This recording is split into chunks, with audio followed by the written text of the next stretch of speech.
Join Cynthia Alice Anderson for a special one-night-only online event, the Yeshua Dialogues, Monday, June 8th from 7 p.m. to 8:30 p.m. Registration is $50 at cynthiaaliceanderson.com. You live in a third dimensional world, what the mystics call the land of the opposites. There's a fourth dimension consciousness that is higher than all of it and yet includes all of it, that can guide you, that can make you aware, that can help you see beyond the third dimension. Hello and welcome to the Experience of the Soul podcast. My name is Cynthia Alice Anderson. I'm here today in my studio and just absolutely honored to welcome you into the show today with me. It is a special day because of who we're honoring today. And I want to bring my producer in, Mr. Sean Kilgore, to be a part of the show because he plays an important part as well. Thank you so much, and I am honored to be a part of this show for sure, and to support your message. So friends, welcome in. This is episode 414 of Experience of the Soul. As always, we are so glad you're here. This episode is part 2 of our soul growth and evolution as we continue to honor spiritual teacher, author, and dear friend of Cynthia Alice, Jane Elizabeth Hart. But up first this week, this week offers up some strong messages for us, starting with the fact that you're more connected than you think. Yeah. So on Friday, So Friday, May 29th, the Baha'i community observes the ascension of Baha'u'llah. So this is honoring the passing of the founder of the Baha'i faith. This is a day that is a day of prayer and reflection. But at the heart of it, it's really about unity and the deeper truth that we're not as separate as we feel sometimes. Amen. Right? So we want to lift our Baha'i friends during this sacred time for them. They got a lot going on, but we talked about the Baha'i faith the past couple weeks in a row. Those people need to give me, I don't know. I feel like we should be paid for an ad for the Baha'i faith at this point. Right? All right. We are also reminded this week that what survives shapes us. Amen. Yeah. On Saturday, May 30th, Trinidad and Tobago observes Indian Arrival Day, marking the arrival of the first Indian indentured laborers in 1845. So they brought with them their culture, their traditions, their spiritual practices, and those things that endured for them. So this is the story of resilience. It's really about faith and identity continuing forward, even through really difficult and hard times. Right? You're absolutely right. Yeah. Yeah. So we honor all of those who reflect on this history and its meaning. Yes. Yes. Thank you for that. Yep. Yeah. We also are asked this week, what if we knew that some habits aren't helping you? Oh boy. Is it yes to life or no to life? As I love to say. Amen. I love it. Yep. Absolutely. Yep. Absolutely. On Sunday, May 31st, we recognize World No Tobacco Day. So while this is centered on physical health, there is something deeper here to, awareness, choices, and how we care for ourselves on a day-to-day basis. It's a moment to pause and to ask whether the things we're holding on to are actually, and as you have said before, is this helping you? Is it supporting you? Or is it hurting you? Is this helping me or is this hurting me? Well, yeah. Yep. Real support. I love when you give my quotes back to me. Oh, yeah. I got a book with them. I was like, I like that. All right. And our Just for Fun this week asks or lets us know that you're more creative than you think, right? So Saturday is also National Creativity Day. So creativity isn't just art. It's how you think. It's how you solve problems. It's how you express yourself. So maybe take a moment this week and create something. Just because it feels good to do it. I love that. Go, my favorite, go outside and whittle. Anything, I'll bring to you the thing I whittled recently. Oh, that's cool. Was that on your recent trip you whittled? No, I was just at home. Oh, okay. Just at home. Okay. That's cool. Yeah. Cool. Whittled. I can't wait to see it. We'll have to share it with everybody. We'll have show and tell on the next episode. On the next episode of Experience of the Soul. RCA's whittling. It was just a whole episode of you whittling. Somebody would watch it. Yep, I Somebody would believe have it. something to say about my technique, I'm sure. I'm sure, right? Because everyone's got something to say, right? Yeah. All Yeah. right, friends, let's get to our journal prompt for this week. It's time to let something go. So, Uh, what am I ready to release, and what feels more true for me now? What are you ready to release, and what feels more true for you when you do so? You can take that into your journaling for the week. And with that, I am honored to welcome you officially to episode 414 of Experience of the Soul, Soul Growth and Evolution, honoring in loving memory of Jane Elizabeth Hart. Thank you, Sean. Yeah.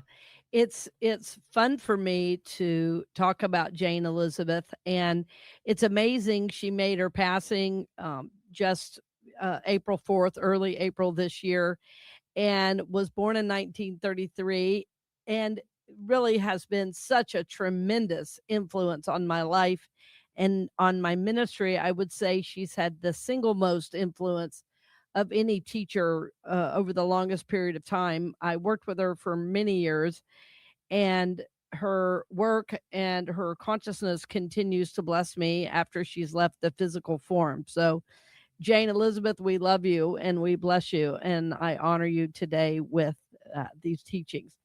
I wanted to share with you all some of the teachings, and as I said last week, if you've been with me long, you've heard these in many different forms, but I wanted to bring a couple to the forefront, especially in her honor and memory. She would want me to do no less. And by the way, I should mention she has been on the show in the past and really enjoyed being with us. And she ran something called the Center for Enlightenment. Of course, the link is in the show notes if you want to look into it.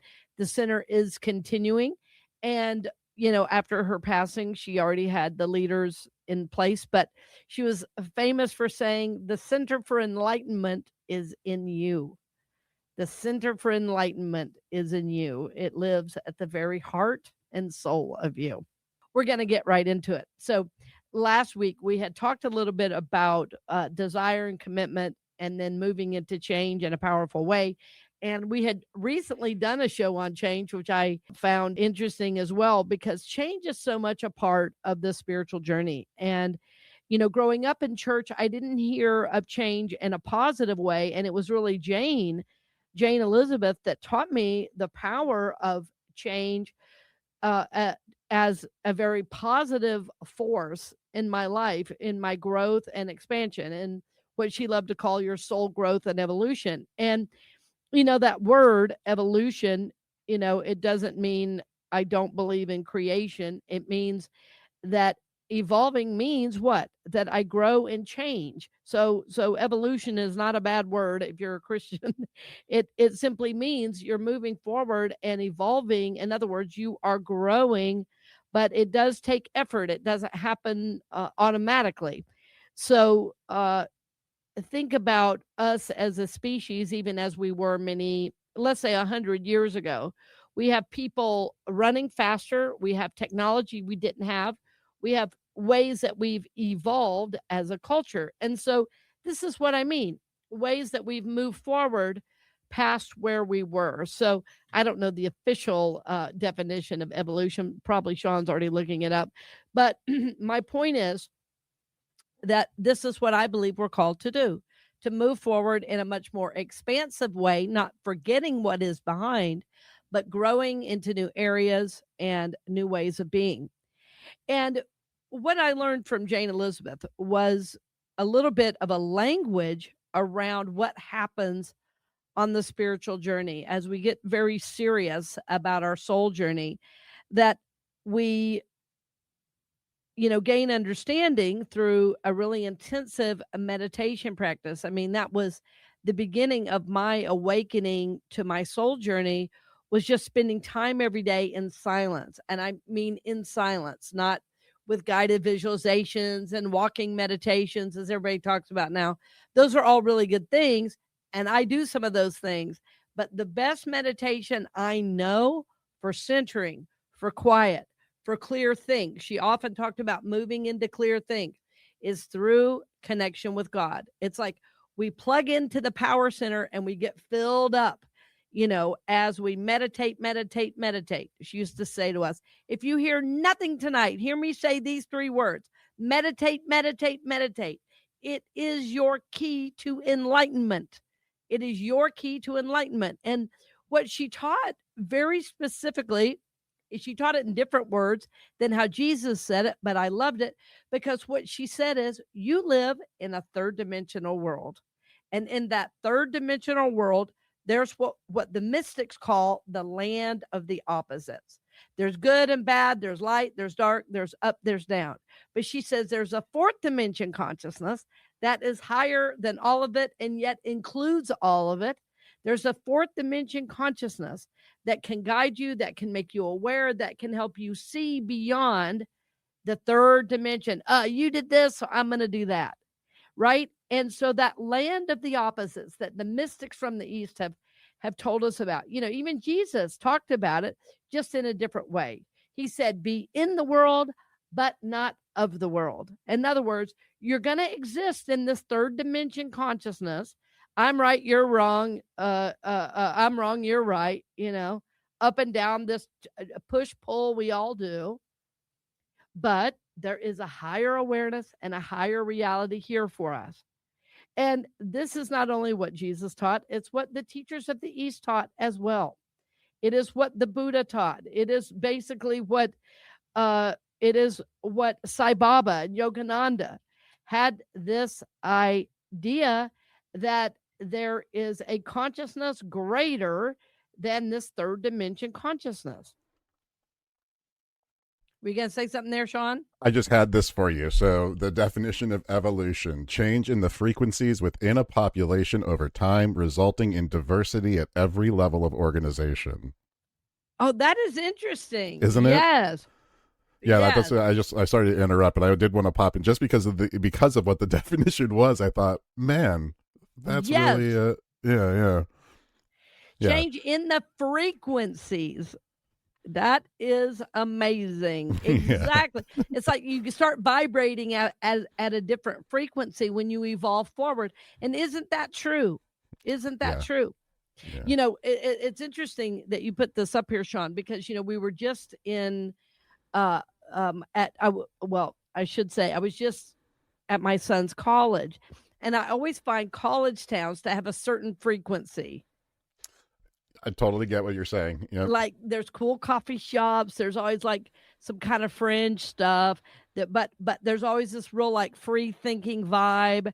There's a real creative vibe, Yes. I love that you're using the word vibe, because really that is vibration is what we're saying. Right. Exactly. And now vibe is such like a trendy thing to say, but what we're actually talking about is that feeling, that vibe. Yeah. Yes. That vibration.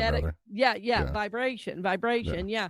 Well, and I'm sure, Sean, you've seen these experiments where they will take sand and put it on metal and then vibrate, the sound, and it'll go to a real specific shape on the metal given the vibration. And when the vibration goes higher, the things get more beautiful and intricate, And so anyway, yes. This is what we're talking about. Yes. Thank you, Sean. That's perfect. Yes. Not an interruption at all. That's in addition. So yes, this is what we're talking about, that there is a higher vibration available to us. And Charles Fillmore called it this too, 4th dimension consciousness. Many mystics have called it that we live in the 3rd dimension, but the Christ consciousness is 4th dimension consciousness. It's where anything is possible. And so what Jane taught me is that through the soul is where we connect. So the soul is both guiding us in the here and now. It's aware of the here and now, but our soul is also attached to eternity. Our scriptures tell us our soul is eternal. And so our soul is guiding us, it is directing us, and yet it is the thing that accesses the higher realms and then brings it down in and through the mind. So, you can't think God. God is an experience. God is a knowing. You can read about God, you can study God, you can try to know God through the mind, but God is really known through experience. And Jane Elizabeth called this bringing down this 4th dimension consciousness that is ultimately already within us, but connecting from the higher mind that is God mind. And so when we begin to do this, we move from third dimension into fourth dimension. That's called living beyond the opposites. Living beyond the opposites. Remember, the opposites is the land of the third dimension: up, down, right, wrong, black, white, right? All those things, right, wrong, all of those things. And as I was thinking about it today, it reminded me of a really beautiful quote from Rumi, which says, out beyond the ideas of wrongdoing and right doing, there is a field. I'll meet you there. And my friends, I find it interesting that all of the mystics are telling us the same message, basically, that there is this higher vibrational awareness. Some of us call it God, some of us call it fourth dimension, some of us call it Christ consciousness. But by and large, we're talking about the same spiritual energy that it like encompasses it all and yet is greater and higher than what we're experiencing here in the third dimension. And so the more we tap into this fourth dimension consciousness, the more we move out of the land of opposites, and we can begin to detach from all the things that held us to this realm so much. You know, I find that I've worked with a lot of people over the years, and I have found that as people age, they get less and less attached to things and more attached to family, less and less attached to money, more and more attached to what matters most. I find that interesting that as people age, they begin to detach from the physical. And what I know spiritually is that when we can move into some form of detachment from things, from having, and move more into being, that helps us move into a more enlightened awareness on the spiritual journey. So I believe very clearly that we are called to become enlightened. I don't believe that we're all going to do it this lifetime, but I think we're called to be enlightened beings. And that as we change and grow, as we evolve and expand, as our vibe, raises, as Sean was saying, that we begin to move into uh, a place of enlightenment, meaning we see things as they are, not as we hope them to be, that we see life from a higher perspective. And as we detach, it will help us move into something that Jane Elizabeth taught me that is definitely a teaching of the Eastern Hinduism as well, is the observer self, the observer self. And the idea of the observer self is that we not only are living life, but we can move into this place of observing our own self as we go through the day. Sometimes when I was early doing this, I'd have to sit at home and I'd get out my little pen, and I would say, well, this is what happened today. And I would write about it. And then as I would go back and read the journaling, I would see, oh, wait a minute, let me think about this. And I would be able to observe myself in the interaction rather than be in all the emotion of it. And, when we get our emotions involved and we're trying to prove ourselves right, we are not in the observer self. We're in the land of the opposites. Now, emotions are windows into the soul. Emotions can help show us things, but emotions themselves are not the key to spirituality. They're not the key to enlightenment.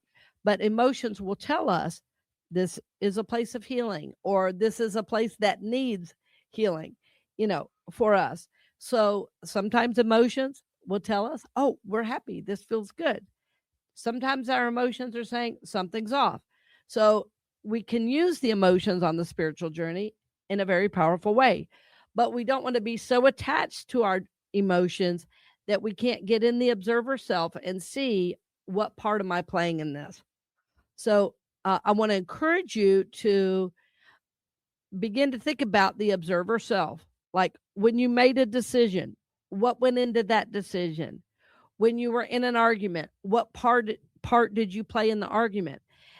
And as you start to develop this way of seeing yourself in your life, it becomes less about what everybody else is doing, and who do I and becomes instead, who do I want to be in this interaction? Who do I want to be in this interaction? Not who done me wrong, because that's going to happen, my friends. People are going to do you wrong. And your work as a soul, your work on the spiritual journey as a soul that is growing and evolving, is not to react and get stuck in the emotions in the land of the opposites. You did this, you did that.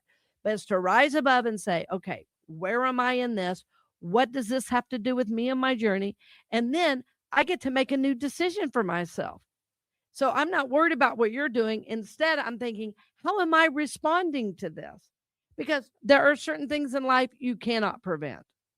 We're human. People are going to do things. All of us are going to be lied to. All of us are going to be betrayed in some way. All of us are going to wish things didn't happen that happened. And so you have to see that until you get into the observer self, you are a prisoner in the land of the opposites. So the observer self helps us rise above and look down on life in a different way. And then we begin to look at life reflectively instead of reactively. It's like, wow, I really got angry about this, or this really hurt me. I wonder why I let someone else's opinion be that jarring to myself, or why I took that on. And I discover, you know what? This is a place of healing for me. This is a place I need to do some healing work. And then I journal on it, and then I meditate on it. And then, so you see, my friends, all these things work together that I'm speaking of here. The third and fourth dimension. The third dimension is the land of opposites. The fourth dimension is the place of Christ consciousness, where anything is possible. Detachment helps me move out of these attached spaces, these emotions, and I can move into the observer self, remembering that sometimes I have to do my little journaling, sometimes I have to pray on it and meditate on it. Sometimes it's all the above. But what I can assure you is that as you seek to do this work in the observer self, what's going to happen is you're going to be guided, you're going to be helped, and I want to assure you that God is always working on your behalf in this. And the more you do it, the more you're going to be able to do it as the situation is happening, instead of having to wait till the weekend and do a lot of journaling and work. You're going to be able to see it easier and easier. You're going to be able to see yourself in situations. And my friends, you're going to be able to save yourself a lot of hassle. You're going to be able to save yourself a lot of heartache, depression, anxiety, because you are moving into a higher connection, what we love to term enlightenment. That there are places in your life, probably you're already knowing some level of enlightenment, and you're going to be ready to go next step, next step, next step, as you can move out of this land of the opposites and into the observer self. But I want to talk lastly today on a couple things. One is working with your intuition. And your intuition is very simply the voice of your soul.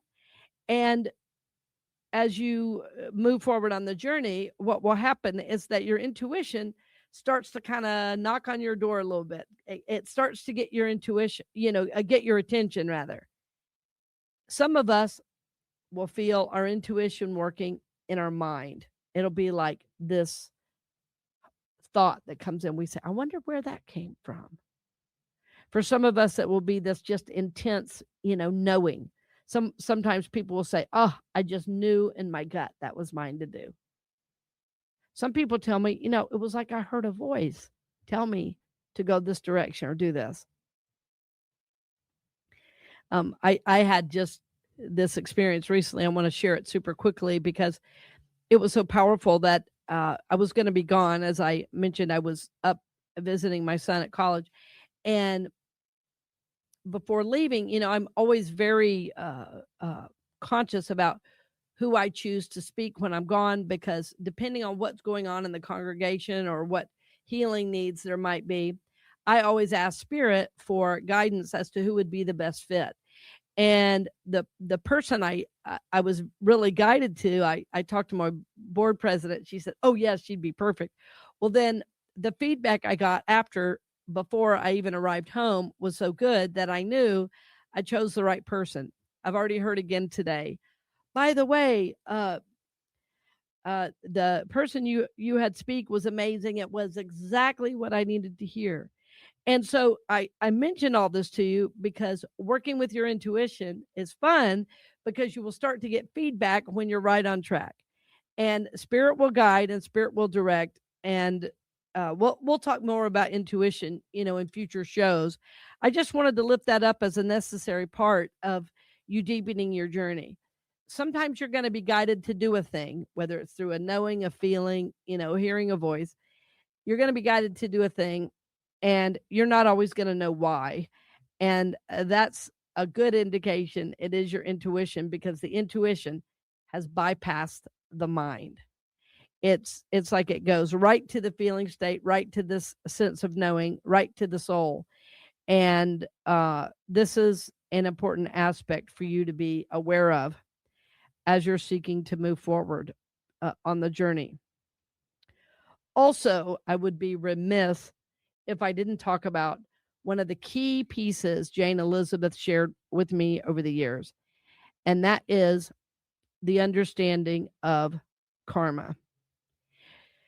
Jane Elizabeth would say, everything in your life right now is a result of your past karma. And I absolutely believe our own Bible uh, confirms this.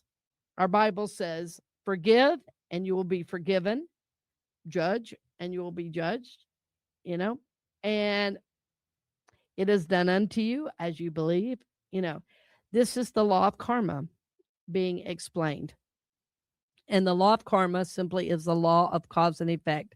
That which I put out is what I'm going to receive back. And so, what she would say is, the good news is, now that you know it is karma, be about creating and doing not only good in the world, but dedicating every action you have to God. Because when you dedicate your action to God, you move into the highest state, which is no karma. So, my friends, if you don't like your life right now, the good news is you can change it by shifting how you walk through the world, by shifting, the karmic play you're choosing to live in right now. Not every argument you're in, not every disagreement has to have a winner. Not every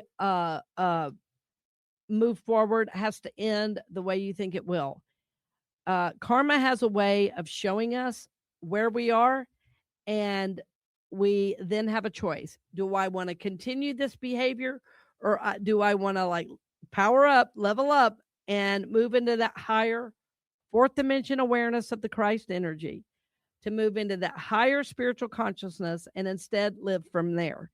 And that's when we begin to heal our karma, as we forgive, as we let go of the past, as we let go of everybody doing it right, as we let go of thinking we can tell the world how they're supposed to be.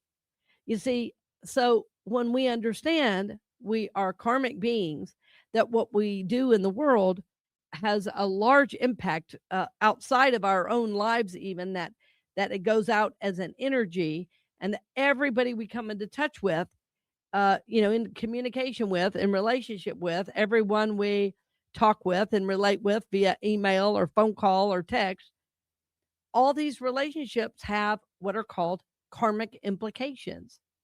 That what we do, what we say matters. What we do, what we say will come back to us.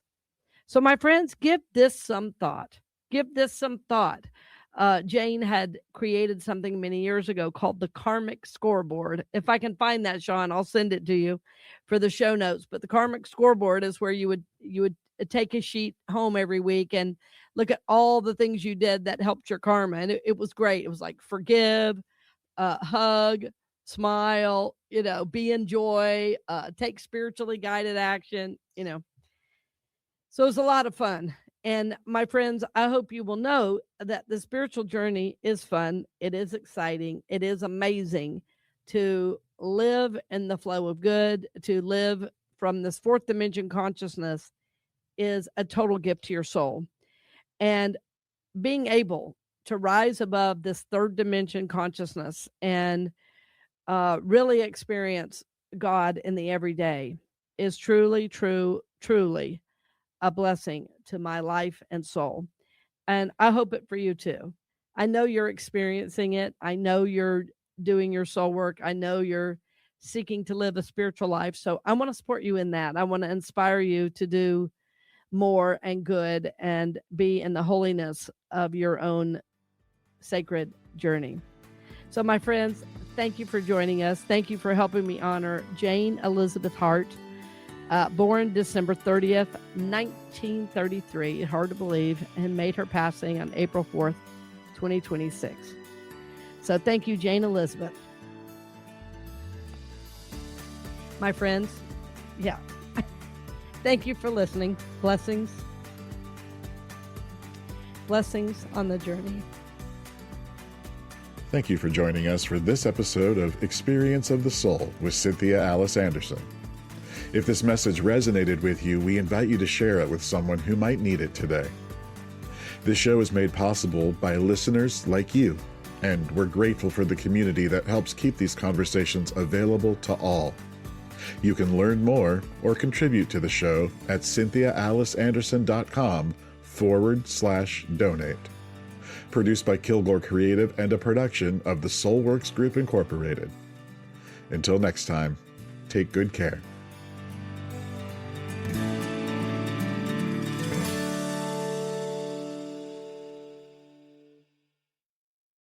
My journey with Jesus has been beautiful, has been wonderful. It has been at times intense and at times distant. I want to bring you along the journey with me in hopes that it may illumine your journey on the path to Christ consciousness. I am going to share my journey as I always am seeking to deepen my spiritual connection with Jesus the Christ. So my friends, I look forward to joining you in class with the Yeshua Dialogues coming up on Monday, June 8th.